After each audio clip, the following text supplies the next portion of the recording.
Michael came round to my house to ask me for a favour once, and I thought he was pitching me to play the lead. And he played me the songs, and in my head I was like, yeah, I'll do this. I am the greatest showman, of course. This totally makes sense. And then he said, now the favour. And I was like, ask me anything. And he was like, can you phone Hugh Jackman and convince him to do it? And I was genuinely crestfallen. But I did do it, and I believe that it helped the movie to be made. You know, when you're around, you know, any celebrity, whenever they walk in the room, everyone is staring at them. Sure. It doesn't matter whether they're talking or not. Everyone just stares at them. Even if someone's talking to you, you stop focusing on the person talking to you and you just look at them. Yeah. And that's what happens with the monkey in every scene in the film. Even in scenes where he's not speaking, you just sit there staring at the monkey going, I'm not actually quite sure what I'm watching.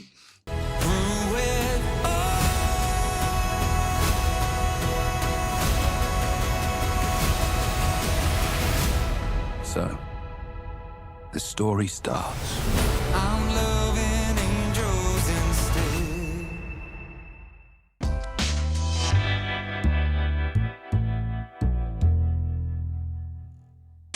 I got to say, so you were joking around last night about how, you know, people in North America might not know that you're a pretty big deal. But man, I'm a huge fan of yours. I've always been a huge fan. And everybody that I know, when I was telling them that I was coming to interview Robbie Williams, they were all freaking out. So, you know. Oh, well, that's cool. So there you go. They should have told their friends. Yeah.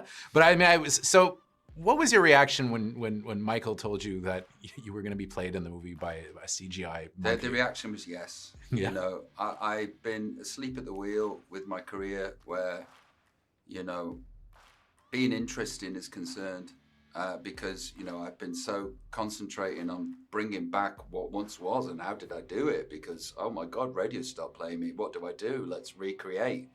And now going forward, I completely understand that I need to be unusual. I need to be eccentric. I need to take big swings.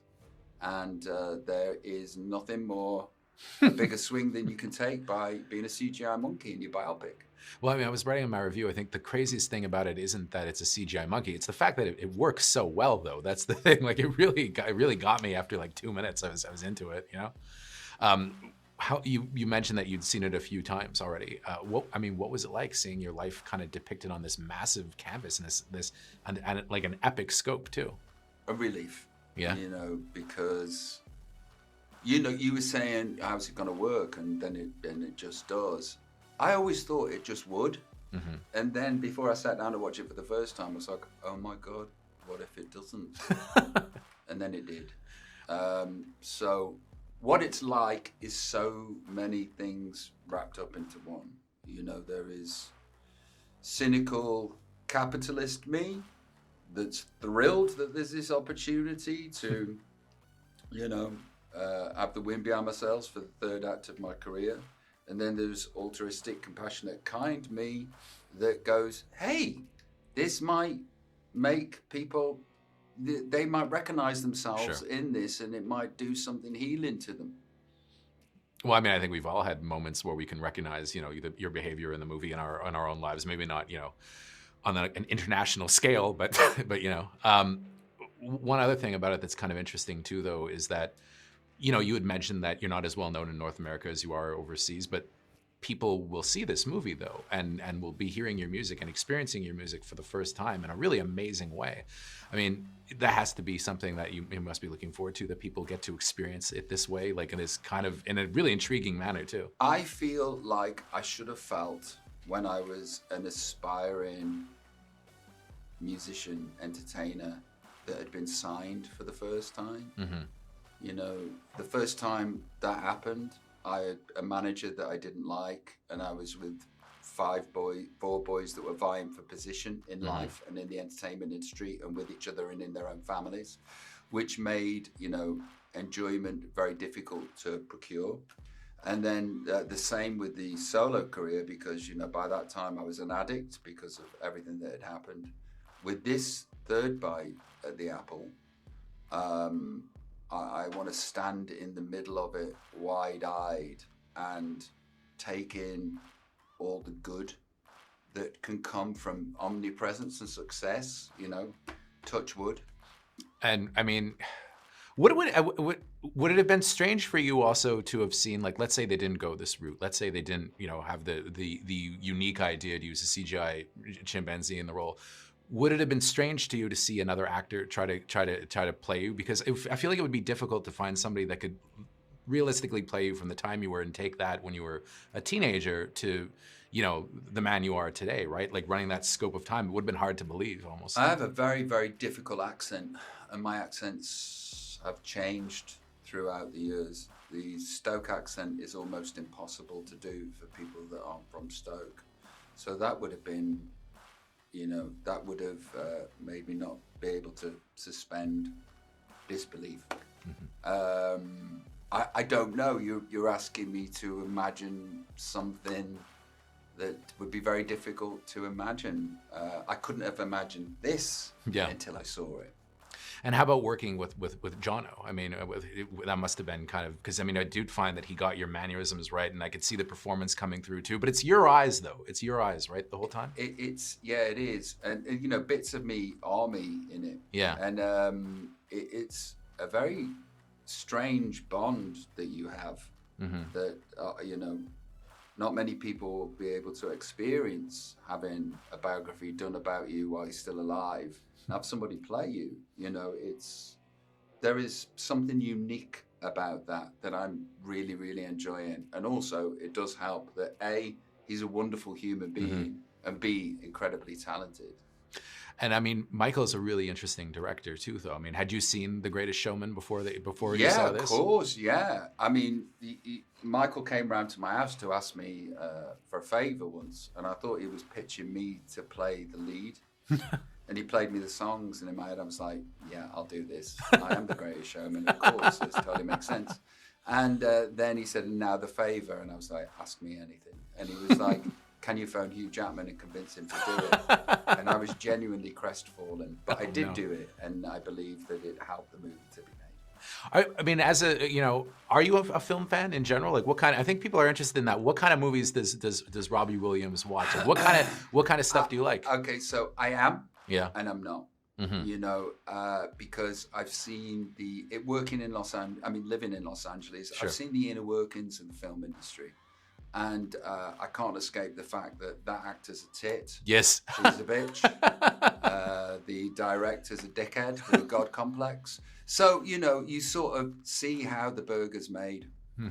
So it can take you out. But when you find a movie that you're just engrossed with, it's one of the best things on the planet, of course. What's the message that you hope, and this is my last question, what's the message that you hope people come away with from this movie, regardless of whether or not they're fans, regardless of whether or not it's the first time they're hearing the music? What is it? It's a mixture of a lot of things, because I am, cynically, I really need this for my career, because I'm still, really? I'm so ambitious. I feel like everybody knows you, though. You're like such a part of society. Yeah, but I need that, I'm in the hinterland between Christmas and New Year. I want my New Year's Eve. Yeah. So selfishly, there's that thing. And then there's the other thing where I hope that people leave the cinema, the film stays with them, it resonates with them, it touches them on a profound level, and in some way, very small or large scale, it is healing. Because, that's what the best art, I suppose, does. Well, it's one of the best things I've seen at the festival, and I actually kind of want to see it again, because it was rock and roll, and it moved, and it was fast, and it was super entertaining. But I hope it does everything that you want it to do, and makes you bigger than ever. So thank you very much. Yeah, me too. I'm Robbie Williams. I'm one of the biggest pop stars in the world. This is my story, but I'm not going to tell it in an ordinary way, because I don't see myself how others see me. For the next 2 hours, your ass is mine! Chris Bumray, JoBlo.com. You look different in person than you did in the film. Yeah, I don't know what it is. I don't know what it is. Yeah. I gotta ask, Michael, so, the first question that's gonna be on everybody's mind, obviously, is why a chimpanzee, right? Although I thought it worked extremely well in the film, though. When I heard about it, I thought it was a crazy idea, but then it was like, he's crazy like a fox. When I saw it in the film, it's something about it. It really works. Yeah. Look, it really just came from, because the film is told from Rob's perspective, I just wanted to come at it in a more creative way that I thought in some ways would be more emotionally engaging. And there are things that I thought of, to be fair, that I go, oh, that works, and it works as I would thought. And then there's unexpected things. You know, for example, you know, when you're around, you know, any celebrity, whenever they walk in the room, everyone is staring at them. Sure. It doesn't matter whether they're talking or not. Everyone just stares at them. Even if someone's talking to you, you stop focusing on the person talking to you and you just look at them. Yeah. And that's what happens with the monkey in every scene in the film. Even in scenes where he's not speaking, you just sit there staring at the monkey going, I'm not actually quite sure what I'm watching. And so it's a very true depiction of what it is to be famous. Well, and I have to say, Jonno, it was Jonno, right? Yeah, that's correct. Sorry. That, you know, it's interesting because I feel like mocap acting and that kind of acting, it's really the new form, like a totally new form of acting that nobody had really done up until a couple of years ago. You know, I feel like you're one of the pioneers probably with Andy Serkis and a few other people. What can you tell me about playing a role like this though? Because you've been in lots of other things where you've done, you know, acting like normal acting, right? Not mocap. What was it? What was the whole process for you like? I mean, do you have to wear a lot of gear when you're doing it? I heard your voice, but you know.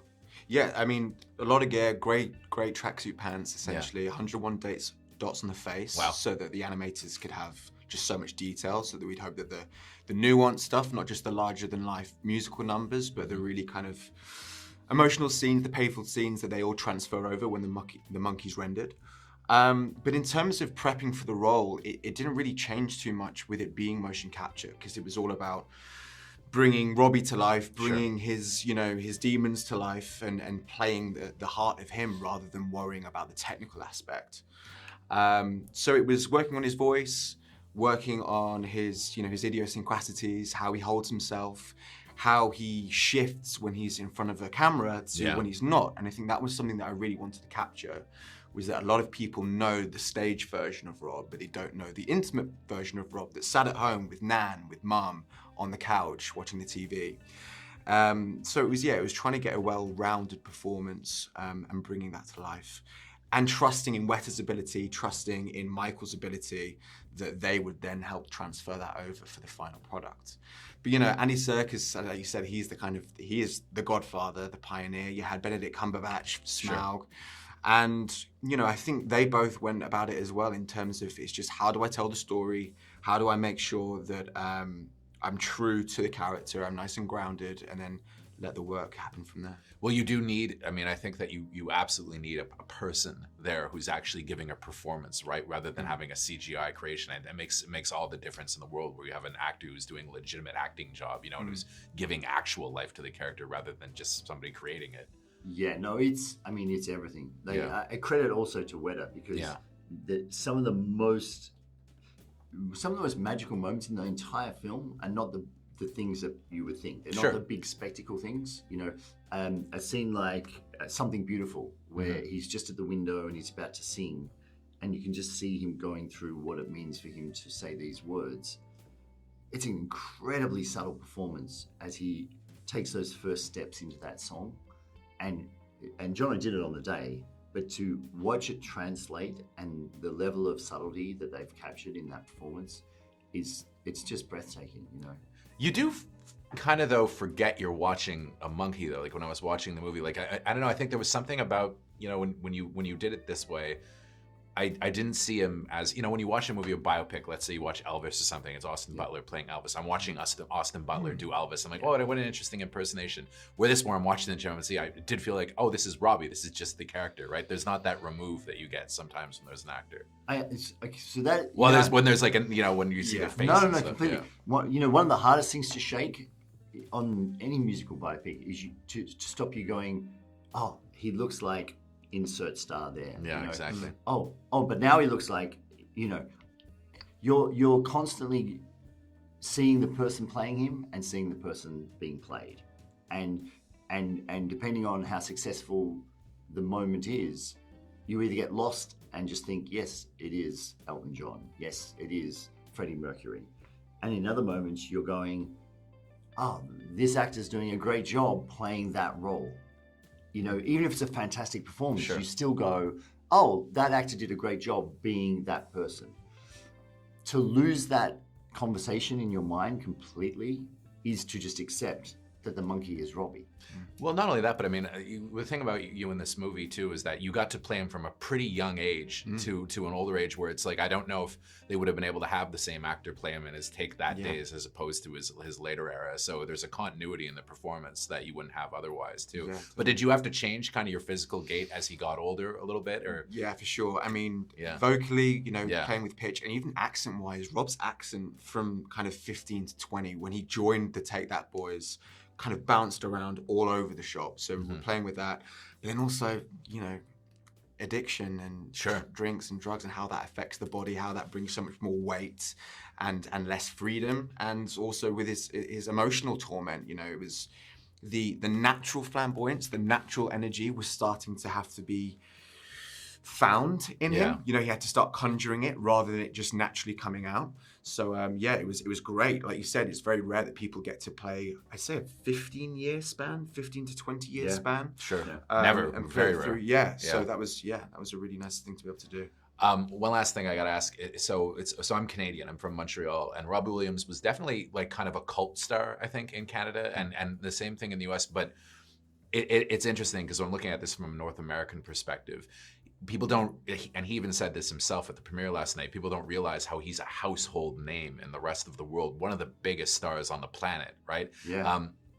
What do you think, though? It's kind of interesting thinking that a lot of people are going to be exposed to his music, probably for the first time, though, the North American audience that are going to go see this movie. I mean, they're going to want to see it because of the spectacle and stuff like that. So you will get non-Robbie Williams fans coming in. What are your thoughts on that? That's my favorite audience. Yeah, really. Robbie Williams fans are going to the film anyway, of course, which is fantastic, Yeah. And for them, there is a million Easter eggs. Sure. Because, that even in flash frames, there's things that you're like, if you know Robbie and you know him in a sort of fan way, there are so many things that you will pick up on that other people just won't see. Sure. But for me, the audience that I am really fascinated by is the one that is meeting his music for the first time. Yeah. Because they will watch this like it's an original musical. Yeah, they will. Yeah. And that's an incredible experience. Yeah. And we've had the luxury of knowing that these are hit songs. It's not a guess. Like with Showman, we were writing songs going, hopefully these are going to work. And I 100% believe they were going to, but it's still like a toss of the coin as to whether they're going to land or not. Whereas this, you go, these are certifiably hit songs, but they're going to be introduced to an audience that's never heard them before. And they're so lucky. Like they get to be like brought into like escapology and like. But the thing that I also love is that they're going to meet the songs in the film for the first time. So for them, rather than us reinventing the songs, they will always associate those songs with that moment in the film. It's funny. So I don't know much about his like discography. I know a couple of the songs, but there were a lot of them that I didn't know in the movie. And when I was walking home from my screening last night, I threw on my AirPods and I was listening to Spotify. I was listening to Robbie Williams music all the way home. And I was like, and I was getting into it, and I was like, and now I feel like now I'm a fan after watching the movie. And did those songs take you to moments in the film? It did. Well, when I was listening to a rock DJ walking down the street, right, I felt like I was like in the movie with that big number, the Take That number, which that was great. Please tell me you did bust a move for a minute. Just a little bit of choreography. Of course, just a little. One last thing I got to ask you. Greatest Showman was such an interesting thing because it opened like just, it had a regular size opening, but then it became this massive, massive word of mouth hit, though. Yeah, we can be honest. It had a small ending. But then it was probably one of the biggest sleeper hits I ever remember, though. Like the fact that it became this phenomenon, and it ended up making hundreds of millions of dollars. Like it was a massive hit, one of the biggest musicals ever, I think. What is it though? I feel like that's an audience that's really underserved, the musical audience. I mean, I think people do love still to be swept away by a musical, and I know that it's your preferred genre, and I was just wondering what your thoughts on that were. Why you think people love it so much? Yeah, it's interesting. I think there's something. I think musicals are really hard to get right. Yeah. So I think there's a lot of fear around making musicals. But I think when you get them right, they sort of stand the test of time. People still watch Mary Poppins, Singing in the Rain, Sound of Music. These films, they just live on. And I think it's because you have a great nostalgia to them. You watch them, you remember that moment that you saw them, and if you love them and you grow up and you have kids, you kind of want to have that same experience for them. And so generationally, those films get put on repeat. Yeah, they do. And with Greatest Showman, we very clearly sat down and were like, you know, Benj and Justin and myself would sit there when we were working on the music and we would say, we just want to create something that, you know, kids are going to love today, and they're going to grow up and they're going to show their kids. Yeah. It's like, how do you make a modern day classic? And as ambitious as that was kind of what everyone signed up for. You know, that film became a real passion piece for everyone involved, and I think it shows in the end result. And I think Better Man has the exact same DNA. Sure. You know, Better Man it sort of trades off that thing where you watch a musical number and you go, I just want to see that again. You know, and I do want to see it again. And that's to me, I as an audience, I love those films. I was actually thinking about going to another screening of it actually towards the end of the festival. But that's you know, I remember those films as well. You know, I walked out of Whiplash, and I literally walked up to the box office and was like, one more. When's the next screening of that? You know, when you have those experiences, they're so memorable.